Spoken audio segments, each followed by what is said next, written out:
Thanks, Fergus. Yes, hi. So I'm Fredrik Korsbäck. I need to check my title here again. Senior Infrastructure Business Developer for IP and Interconnect, or BGP guy for short.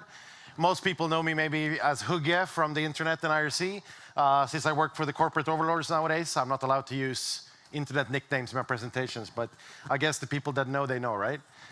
So I'm going to speak a little bit about kind of what's new in the AWS Edge network. I was not even supposed to speak here today, but there was someone that couldn't come. So this is actually a talk from last week from Peering Days in Athens. So yeah, this is the second time that this talk has been had actually. So which is quite unique since AWS is not a big company that actually talks in these type of conferences. So I guess in that sense, you're privileged. All right, there we go. So we kind of first need to start with a small primer, right? It is like, what is the cloud, right? So and it is a bit unclear, even to me, what it is. Even I've been working with it for like 3 years, right? So we will start a little bit with names and kind of how we define things, right? So the first thing we need to understand to be able to understand how peering works for AWS is kind of what is a cloud, and our region as we call them. Today we have 26 coming up, or we have 26. Or span over something we call availability zones. So one region consists of at least 3 availability zones. So for example, in Stockholm, we have one cloud region called EU North that is typically serving customers in the Nordics, but that consists of 3 availability zones.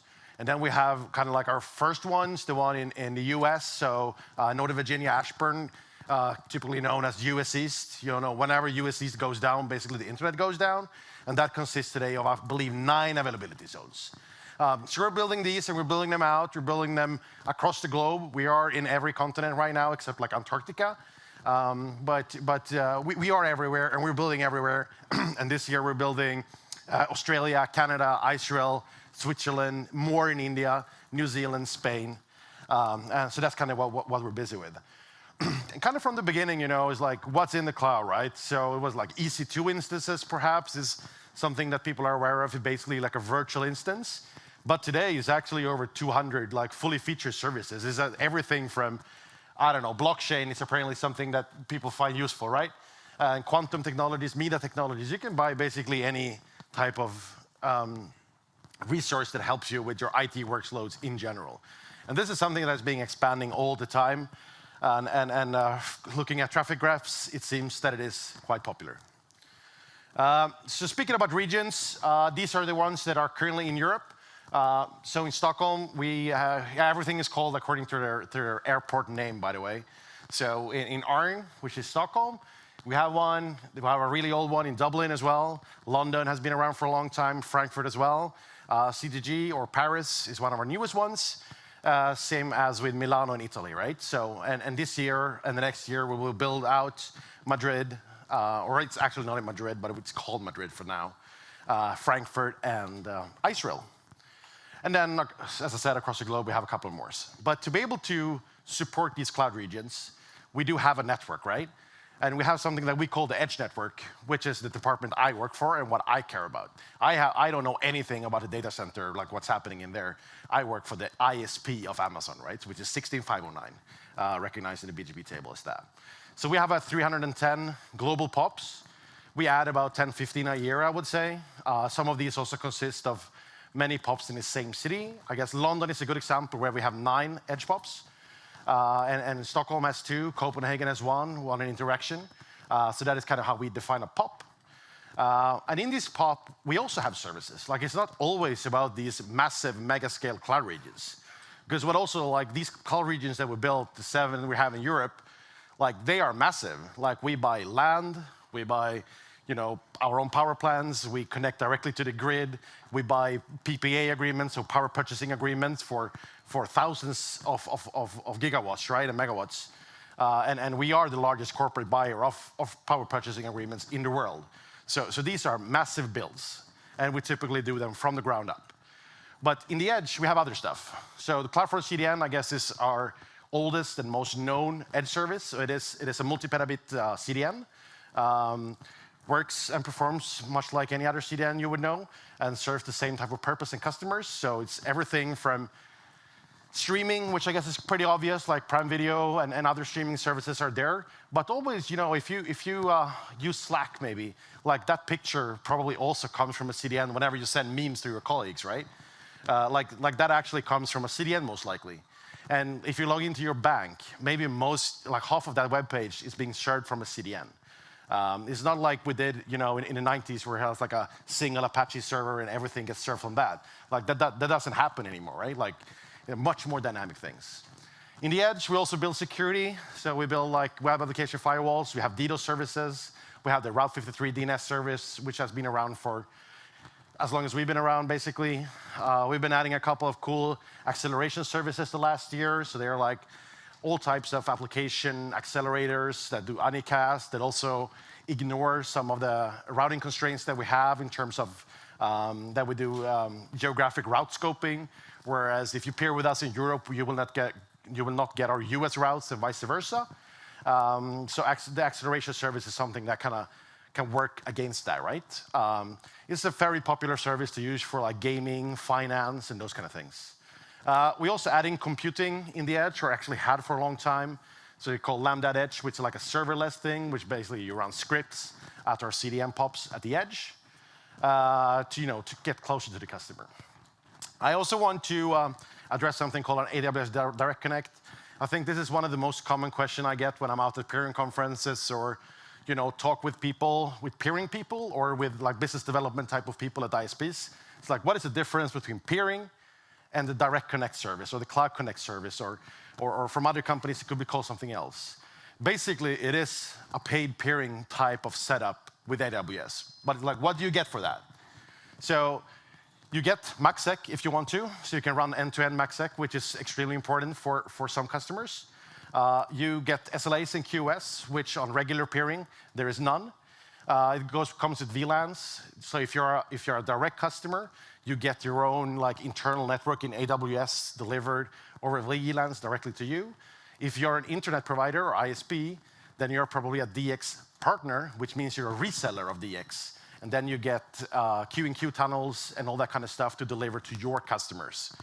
And it also comes with a price list, as I said. Like, this is not a free thing. This is something you pay for. And it works well with peering. They fulfill different purposes, so they are not mutually exclusive or anything. It rather depends on what type of customer you are and why you are using AWS. Okay, cool. So to be able to support this edge network, we have a picture of the European edge network here. We are in most countries in Europe. There is a couple of countries up here. Oops, that was the wrong button. There is a couple of countries up here that we are not in right now, and I think the timing for that is not ideal right now. But we are building out more. We are building denser in most of these countries as well. And all of these are connected with backbone, by dark fiber and all that stuff, of course. So we have a pretty, I would say, a pretty good strategy for Europe, or like good coverage of Europe in general.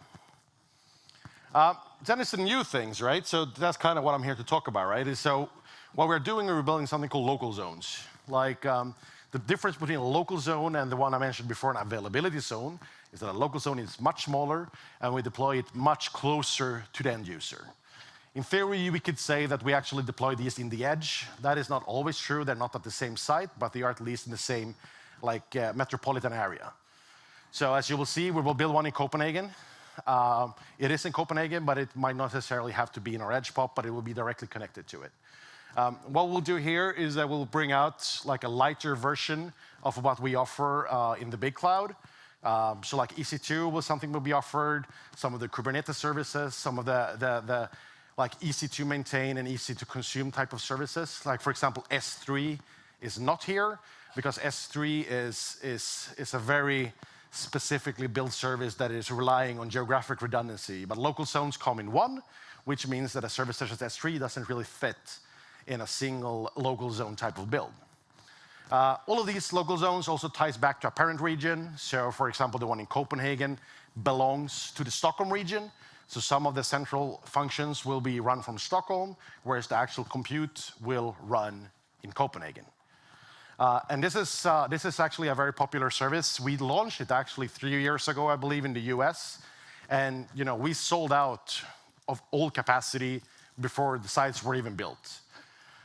So that's why we're going pretty big here, and we are like blanketing the map, basically the whole globe with these local zones. So I believe we are building about 80 of them in the coming 2 years. It will use existing connectivity, so if you're already connected to us, either with the private links or with transit or over IXs, you will get immediate benefit as soon as they're done. So there will not be new connectivity or anything like that. There will, of course, be some customers that prefer to do this over direct connect if they need to have it inside their security perimeter or something like that. But in general, it wouldn't change really much for anyone here. The good thing is that hopefully we will see a lot of the compute move out to these local zones.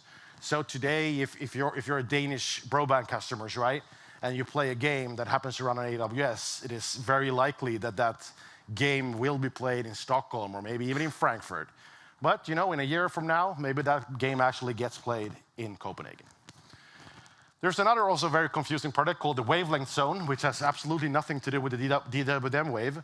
So whenever the product managers told them that they had a perfect name for a service, us in the transporting and networking department was like, please, that was a bad name.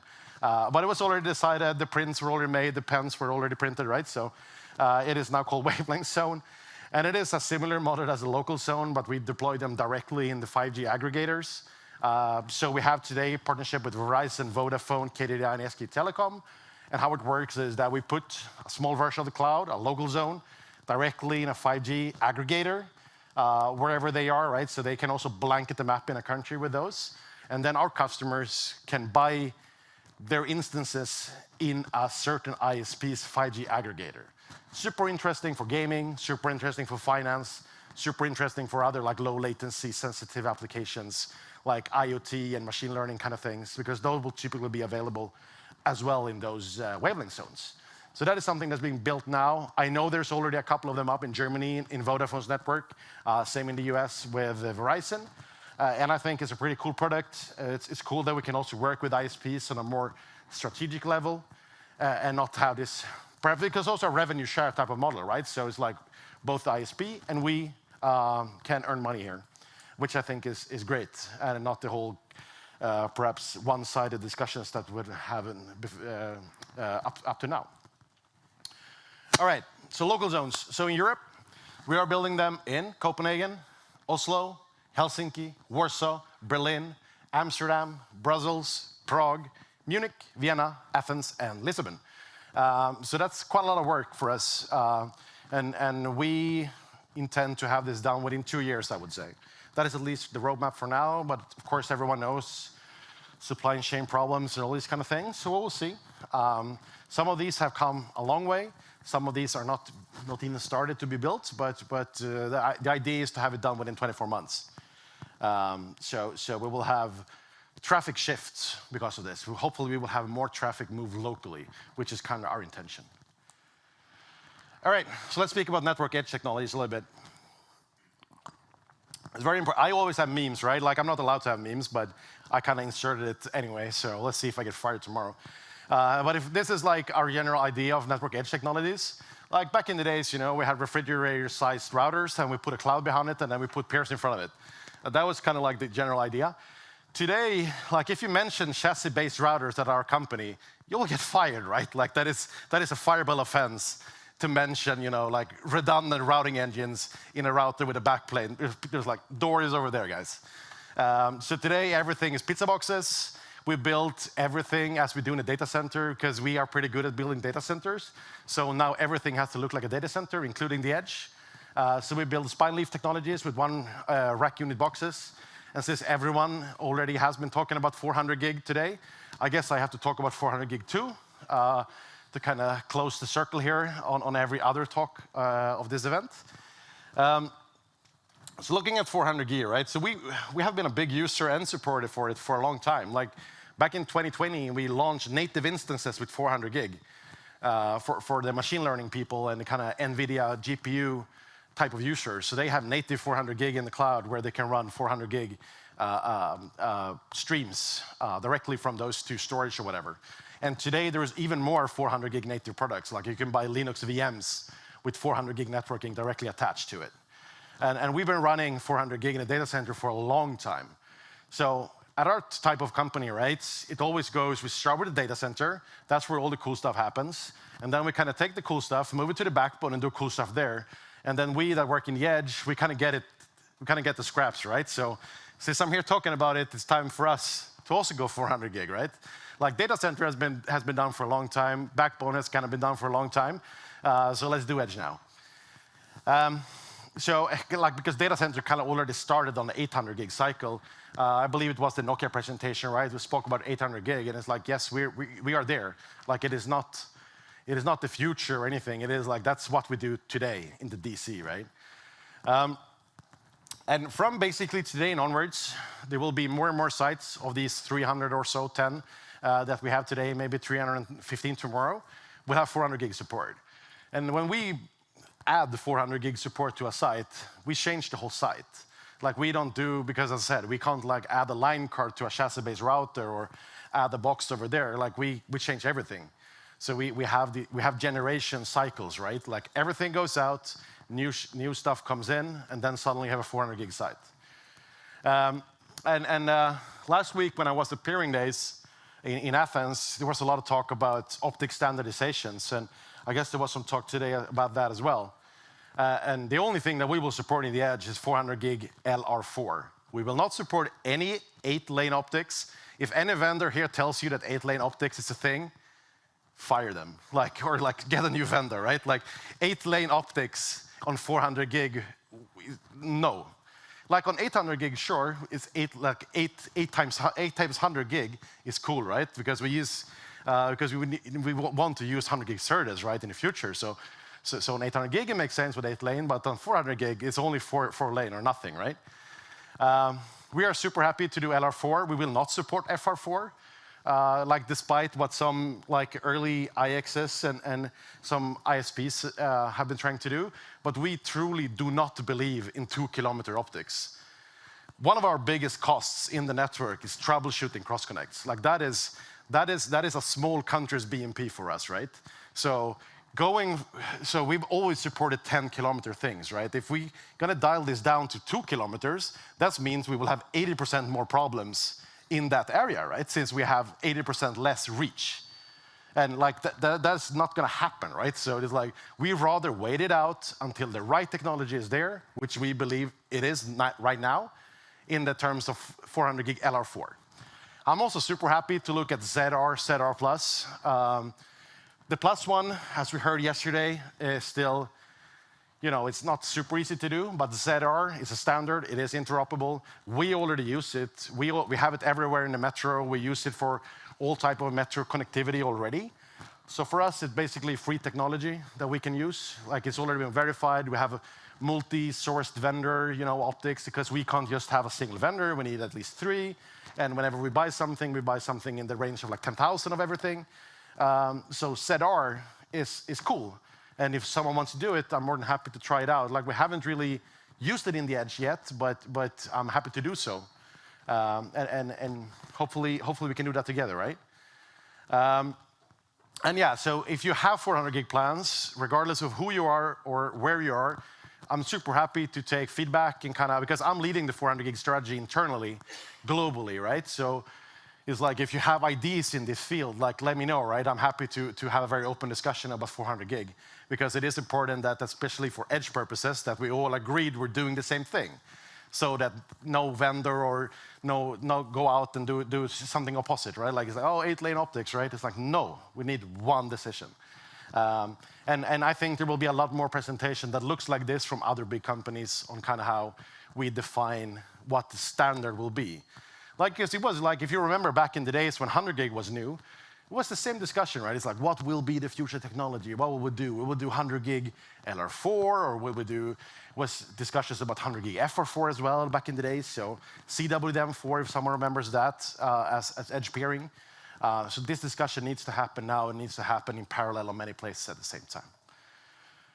Okay, cool. So let's speak about 10 gig and 100 gig. So this is where it's starting to get like, what's called offensive, which is great. So 10 gig will basically not be offered anymore. Like that is something that we must kill it. And I will explain to you why. So today, everything we do, all the new boxes we buy is one of these pizza boxes. They all look the same. They have 32 by 400 gig ports. So if we want to produce a 10 gig port, we must sacrifice a whole 400 gig port for one 10 gig. Like that is the reality, right? Because you can do breakouts, right? There is these 40 by 10 gig QSFP breakouts, and we can use those. That is okay, but we can't use the same optic for multiple ISPs, right? Like if you have 10 gig, you have ISP 1, 2, 3, and 4. Like we can't put it on the same optic, because if one ISP have problems, we need to take 3 other links down, right? So if you work for ISP number 1, and we need to troubleshoot ISP number 2, like you would not be very happy if we had to take the whole optic out. Like I'm okay in terms of like striping ports over a large fabric for the same ISP. Like if you're ISP 1 and you have 40 gig, you can have them on the same optic. I'm okay with kind of that redundancy model. But if you're other ISPs, I'm not cool with that, right? Like we have never supported it, not even back in the days when we had 10 gig native networks and we had like 1 gig breakouts, right? Like if you're different ISPs, you get an optic yourself. So that is, 10 gig for us, it is dead technology. Like we will have the same cost to produce a 400 gig port as we do like two 10 gig ports, pay off to do a 400 gig port within 6 months for us, given the cost of cross connects, right? Like a cross connect, like here in Scandinavia, it's not that bad, but like if you want to cross connect in Ashburn, Northern Virginia, that's almost $400 a year, per month, very soon. They are like 385, right? So for us, that is basically a 400 gig port per month, right? Like that is kind of what these 400 gig ports cost. So 10 gig, if you're a 10 gig network, then we will most likely have to send traffic through your upstream or even an IX, right? Like for once in a lifetime, like IXs are relevant for those networks, right? Like we've been trying to move all traffic off of IXs for a long time, just to have planability, scalability, and performance, right? But if you're like a 10 gig style network, then pairing with AWS will be hard. 100 gig is fine. No problem with 100 gig. We can do pretty cost-effective breakouts on 100 gig. Either we can do the 100 gig optics, or actually from today we'll start using these 2 by 100 gig breakouts on LR4. So they are actually pretty cool. I'm also happy to take, if anyone is interested in LR1s, that is also basically free technology for us, since we're already buying the 400 gig LR4, which can be broken up into 100 gig LR1s, so 400 gig LR1s. So that is technology that already exists. We have it today. If someone wants to use it, we can do it. Like it needs to be some kind of scale on it. But if people think that this is a cool technology, I'm happy to take your interest and how we can do about it. Cool. All right. So since it's me, I also have to speak about RPKI, and since Job is not here, which it typically is, it's kind of like on me, I guess, to speak about this. But I will keep it short so you don't get bored, because this is pretty boring. But I wrote a blog post about it last year. I think it was a pretty good blog post, if I said so myself, because I wrote it. But we are dropping RPKI invalids in 100% of our border. It doesn't matter if you're a peer, if you're a customer, if you're transit, whatever you are. Like everyone has RPKI OV. And we have also signed basically all of our space. Today we have the largest pool of signed IP space in the world, which is pretty cool. And we see a lot of effect of that. We drop a lot of routes, and there's a lot of big ISPs that are stopping hijacks towards us basically every day because we have signed all of our routes. We are a very, very good, like a prime target for hijacks. People love to hijack our stuff for various reasons. So for us, it was a must to kind of go through with this. And I think that everyone that runs an ISP today has to do this. It doesn't matter if you're like Jutland's smallest ISP or if you're TDC. Like this is something that's going to have to happen eventually, because like we have seen the effect of some of these hijacks, where we can lose millions in a day, right? Like while that is maybe not true for an ISP, like it can hurt real bad, right? So I think the investment now is so small. It's so easy to do this. Like all the software are there. We are using standard off-the-shelf software to kind of build all of this technology. And it works for us. So we're the largest company in the world, right? So, and we have one of the largest networks in the world. It works for us, which means it also works for everyone else, like with just a little bit of time and effort to do it. So kind of how we implement this, so we have something that we call an IP vending machine internally. Like we have hundreds of teams internally, they build services. There's like Kubernetes people and like Linux people, Microsoft people, other people, blockchain people, storage people, database people, all kind of people, right? So they are all like self-organized teams. They're trying to do whatever they do. And all of them need IP addresses, right? So we have one vending machine that serves everyone. And when you go and put like $1 in the vending machine, or rather nowadays it's like $25,000 to buy IP addresses internally, it is what you get is you get the amount of IP addresses you need, and you get ROAS, and you get IRR updated records that it's keep up to date automatically, right? And that was the only way we could see that this actually works. And a pretty popular service we have, which is getting popular each day as well, is bring your own IP. Great for big enterprises, like old enterprises that has a gazillion IP addresses that they don't know what to do with them, and they don't want to sell them because they were not in the books in the first place. So it's like for some companies it's really hard to sell IP addresses because then they are visible, right? So what they do is that they bring it to the cloud, and we take care of them for them, right? So we take care of ROA renewals, and we help them with IRR updates records as well. So today, that's been a big discussion, right? With like people that have legacy objects. Like we do not support that because we do not skimp on this policy, right? It's like if you want to bring your own IP, it needs ROAS, it needs IRR records, and it needs to be correct because otherwise we can't verify anything. So that's been a big pain pressure for some governmental customers that wanted to move on, but they just had to accept the fact that they had to go to RIPE or ARIN or whoever it is, register their objects and put it in the books. And we're more than happy to serve it from the cloud, which I think is pretty cool. And also everything on our RPKI internally, it is handled by the NOC as a severity 1 service. It is the same, like if RPKI goes down for us, it is the same kind of severity if like, I don't know, DNS goes down or DHCP goes down. Like for us, it's a tier 1, severity 1 service, which I also think is very important to kind of treat it as such, and not like some weird thing that the network engineers does on their free time, right? Like this is real business. Okay, so where are we going? So we are already doing it. So we're moving into delegated RPKI, which means that we run the CA ourselves, both because we believe that we are better at running infrastructure than some of the RIRs. We also believe that we can kind of offload them a little bit. I think we have broken ARIN about 4 times already when we publish ROAS. Like they have like 2 servers in Ashburn. That's kind of ARIN. That's like ARIN for you, right? Like we have a gazillion servers in every part of the world. So maybe we should use them for something, right? So that is something we're doing. We're already doing it in South America. It is really the only way to do it in South America. So we kind of started with that. Next up is Africa. So for Afrinic, we believe that we absolutely want to run things ourselves. And after that is done, time for rest of the world. Then we are going to bring, like 3% of the global IPv4 space into our own delegated RPKI solution. The BYOC process sucks today, or it doesn't suck, but it is super weird.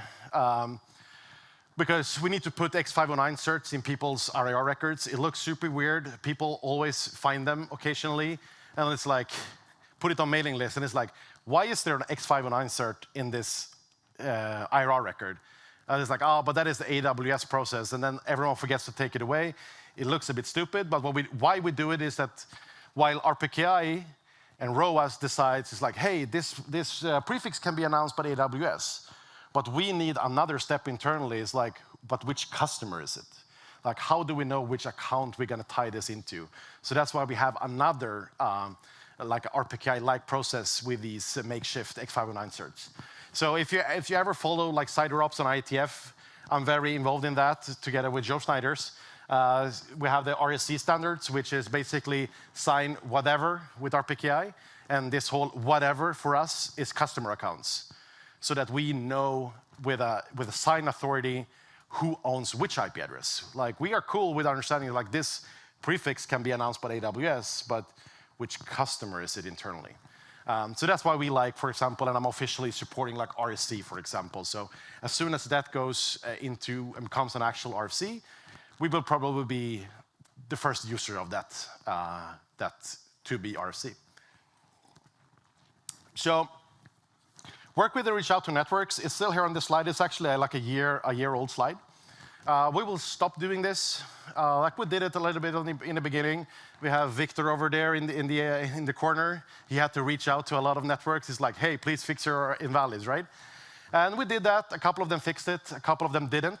So it is like, if you still have invalids in your network, like, sorry for you. Like we're going to drop them. Like we will not route them. And if that's a problem, it's on you. And it was, a challenge in some countries like India, for example, right? Like, they have a lot of invalids, and they're probably still the #1 originator of invalid prefixes. And they simply can't reach us today. And that's, like, they need to fix their stuff, because we will not do any exceptions. And so far, we have built an exception mechanism in our network, but we have not used it once. We will also continue to work on like manners and these kind of things. I'm part of the Manners Cloud CDN working group. I still think there is some things that needs to be done through natural organs such as that. But we'll see what that will be. And also, still help RIRs to improve stability. A couple of them that comes to mind is like Taiwanic, Indianic, Indonesianic. They are not really fit. Maybe they're fit, but they don't have at least the technical infrastructure to support a global authentication system. So we believe that they need some help, either financially or by, I don't know, free VMs maybe, to make sure we have like a globally stable system. Okay, cool. Last slide. So if you want to talk with us, like you can always talk to me. I'm responsible for all of Nordics, Baltic states, Russia, Ukraine, United Kingdom, Ireland. So like basically every country with snow is my country. So if you operate infrastructure in any of these countries, please talk with me. For like general things, we have the general peering alley. Like peering, like there's always this, oh, Amazon doesn't answer on peering emails. And it's like, that is true, depending on who you are, right? Because it is important to understand that we are not an open peering network. Like we do not peer with everyone. We peer with people that makes a lot of sense to us. Since we also do offer like DX, like some customers are perfect DX customers, right? And some are perfect peers. And we have a process to determine that. Like most companies are perfect peers for us. We're happy to pair with them. We're happy to build out. We're happy to support whatever they need to do. And some are very good DX customers, I would say. So the peering mailbox is basically dead. That inbox sometimes gets 1,000 emails a day of like status, maintenance, blah, blah, blah. So it is spammed to death, I would say. So that's why we have regional aliases. So if you email that -EMEA, that will absolutely get an answer. For technical things, we have peering-TO, so that's for technical operations. So for any that type of things, happy to take things from that. Peering-DB is our source of truth. So that is where we keep all of our records up to date. So that's where you go and find where we are. And yeah, IRC is still okay. I'm Hugge on IRC. You can find me anywhere. And we have a couple of others from our team too that answers frequently on IRC. So that is everything for me. And I'm sure there's a question from Fergus. My question is, does anyone have any questions? Because I've already asked him my difficult question last week. Yeah. No question? Oh, thank you. Oh, Clay. Oh, yeah. Let's go, dude. Head to head, here we go. Wait for the microphone, please. We've got people watching. I think it's going to be really... Oh, Clay Haynes, Twitter. I think this is going to be a really simple question. Just notice on your slides, some of the contact information also included fkback@amazon.com for everything else. But yeah. What about the Prime shipments? So that's why... Oh, sorry. I know it says accept that, but where should we send our queries for Prime shipments? Yeah, if there's anything, if you like bought like a USB memory or something of Amazon.com and didn't get it, like I'm not the contact person for that. Like if your package was broken when it arrived, I'm not the guy either. Like, if you did get a bad banana at Whole Foods, not like I can't help you. That's fair. Although when you say RC is still cool too, what channel? What? Yeah, so obviously DKNOG. I'm on a DKNOG channel, of course. There is a couple of other pretty cool networking channels as well, like #IX. I guess it's a very common way to find us in other big networks too, and Dash Networker as well on IRCnet. Right. Or if you like to practice your Swedish, we have #ISP on Irknet, right? I'm sure that Mattias Sandberg over there likes to talk to you about behaving on IRCnet, right? So, thanks a million. Thanks. Any more questions? Oh.